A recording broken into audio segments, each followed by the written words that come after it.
Selamat datang kembali di channel YouTube ini. Kali ini saya akan membahas apa itu bangsa, terutama dalam bukunya Imagine Communities karya Benedict Anderson. Tapi sebelumnya jangan lupa untuk subscribe channel YouTube ini, dan semoga bermanfaat. Oke, sebelum saya membahas tentang apa itu bangsa, kita harus paham, pasca Perang Dunia yang terakhir atau Perang Dunia Kedua, istilah nasionalisme menjadi fenomena normatif yang dipropagandakan secara masif sebagai proyeksi untuk pembentukan suatu negara. Istilah nasionalisme sendiri diasosiasikan dengan istilah citizenship. Padahal kita semua tahu bahwa bangsa selalu mengawali negara, bukan sebaliknya. Kayak manusia dulu, manusia hadir lalu agama hadir, bukan sebaliknya. Di sini saya akan menjelaskan apa yang dimaksud dengan bangsa dalam pemikiran Benedict Anderson.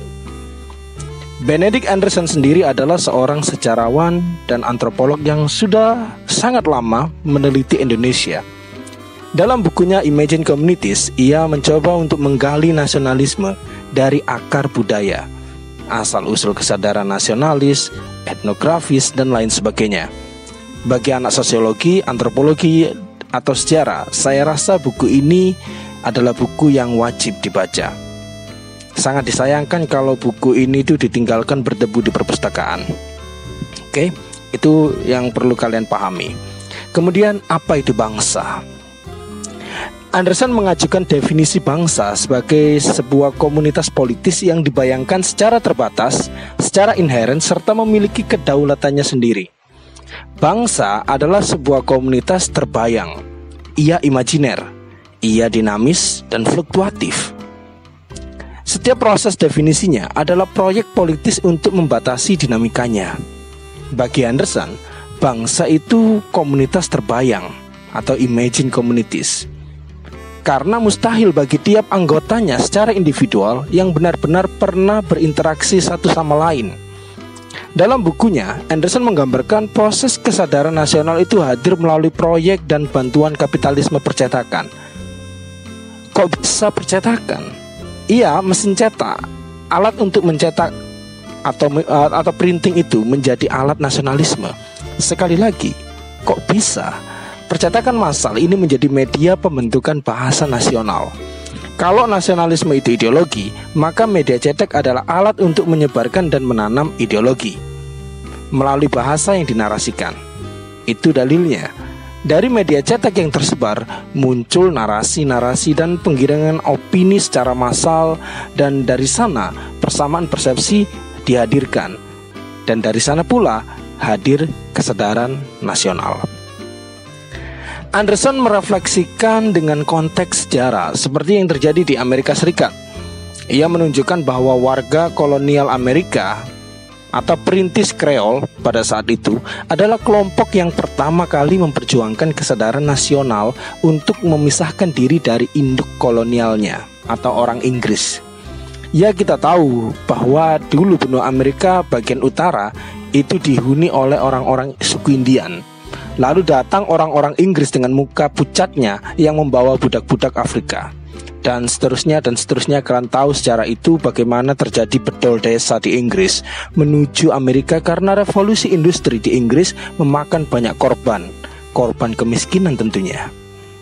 Artinya, dari fakta historis itu, secara etnisitas dan kultural, koloni Amerika adalah orang Inggris, namun mereka memutus hubungan dengan London dan wilayah-wilayah Inggris dan menyatakan diri sebagai bangsa berdaulat di atas kakinya sendiri.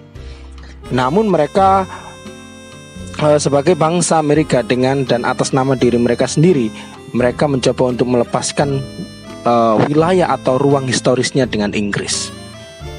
Orang lupa keberhasilan mereka bukan melalui senapan dan kuda koboi, melainkan dengan kekuatan percetakan koran. Dari media massa itu, identitas nasional koloni dikukuhkan sebagai bangsa Amerika yang berdaulat. Jadi memerdekakan bangsa itu salah satunya adalah melalui media massa, dan media cetak itu sangat berpengaruh untuk meuniversalkan atau menyatukan persepsi dari berbagai suku, etnis atau bahasa di di mana orang-orang yang berbeda-beda itu akhirnya bisa menjadi satu atas nama satu bangsa.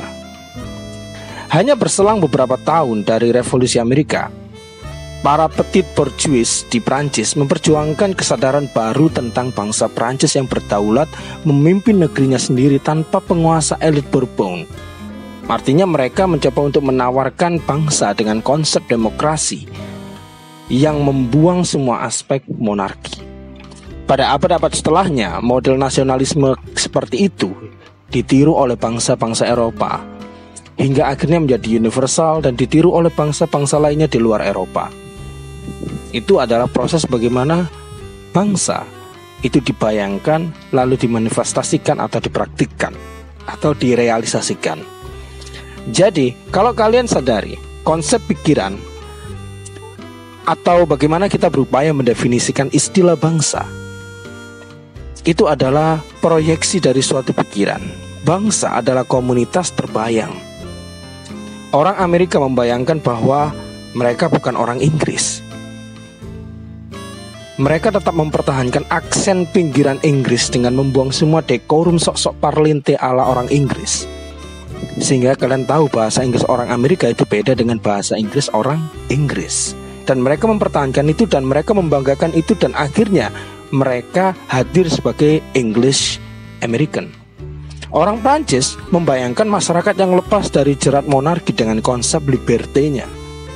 Dan tentu saja Soekarno dan kawan-kawannya dulu membayangkan suatu bangsa yang terdiri dari suku-suku mulai Sabang sampai Merauke, bahkan secara ekstrim sampai ke Filipina, Malaysia, dan sampai Kepulauan Salomon. Itu Soekarno dan kawan-kawan membayangkan dengan menggunakan bahasa satu, bahasa pemersatu, satu logo, satu bendera, dan seterusnya. Artinya, bangsa sebagai komunitas terbayang ada di dalam benak, lalu dimanifestasikan dan direalisasikan dalam perwujudan nyata. Komunitas terbayang ini dihadirkan dengan keunikan serta atribut-atributnya, mulai bahasa, ideologi, bendera, sejarah, dan atributnya masing-masing. Masalahnya, pembentukan kesadaran nasional ini sebenarnya memiliki template atau pola yang sama dengan apa atau siapa yang mereka runtuhkan. Ambil contoh, Indonesia melepaskan diri dari penjajahan dan imperialisme Belanda. Oke. Kemudian, namun mereka juga menyatukan bangsa-bangsa yang sebenarnya secara natural tidak satu atau berbeda. Menyatukan sesuatu yang sebenarnya tidak bersatu atau berbeda dapat dikatakan sebagai political force. Siapa bilang orang Jawa itu sama dengan orang Papua? Siapa bilang orang Papua sama dengan orang Bugis? Siapa bilang orang Batak itu sama dengan orang Sunda? Dan lain sebagainya. Menyatukan sesuatu yang berbeda-beda bisa dikatakan sebagai political force.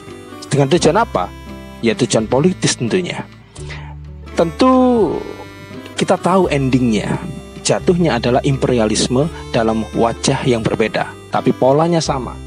Ketika Bung Hatta menawarkan bahwa Papua seharusnya tidak dimasukkan dalam Indonesia, itu adalah karena Bung Hatta menyadari bahwa kalau kita memaksa sesuatu yang berbeda untuk menjadi satu, kita tidak ada bedanya dengan Belanda yang menyatukan wilayah demi kepentingan politis dan kepentingan ekonomi atau kepentingan kolonial.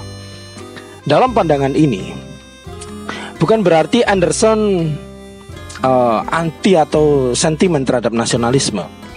Anderson tidak melihat nasionalisme itu sebagai suatu fenomena yang dibuat-buat atau palsu atau manipulatif. Baginya nasionalisme, nation atau bangsa, pasti memiliki trajektori atau akar fundamental dalam proses pembentukannya. Proses pembentukan konsepsi tentang kebangsaannya maksudnya.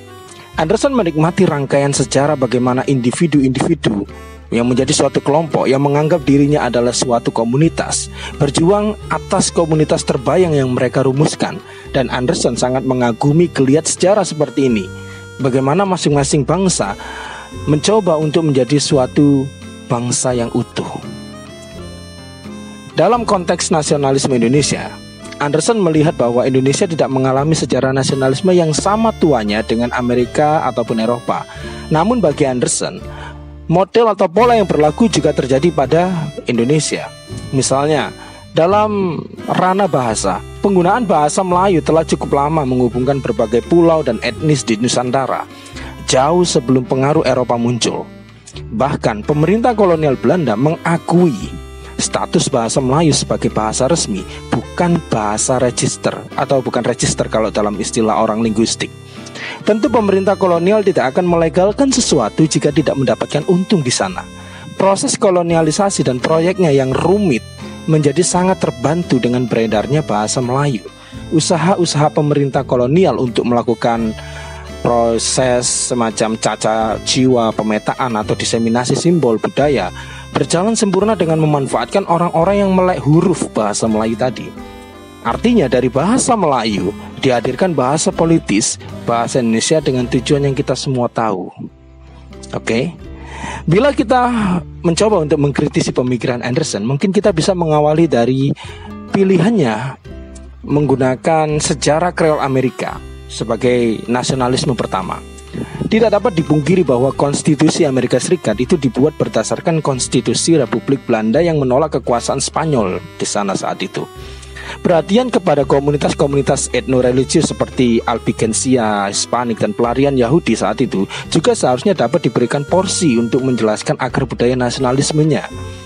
Terlepas dari itu, pemikiran Anderson sendiri tentang komunitas yang terbayang ini sangat berguna bagi sejarawan untuk memahami tragedi-tragedi penyatuan bangsa yang banyak gagalnya, seperti antara orang Kurdi dengan Turki, antara orang Slavik dengan Yugoslavia, dan lain sebagainya. Dalam ranah Indonesia, saat ini kita masih mengalami kecamuk perasaan sebangsa dari warga negara Indonesia Timur, terutama Papua, yang kontradiktif keadaannya dengan Indonesia perlintai Jakarta sentris atau wilayah-wilayah yang merasa paling modern di Indonesia.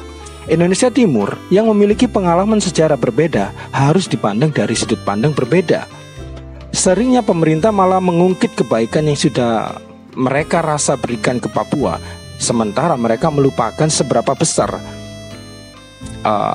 sumber daya alam yang dirampok, dijarah atau dieksploitasi keluar Papua oleh pemerintah Indonesia. Mungkin itu adalah pertanyaan besar yang perlu kita pahami. Apa arti bangsa itu jika definisi bangsa justru mendiskriminasi secara sosial, politik, kultural, geografis, antropologis, ekologis, dan is lainnya.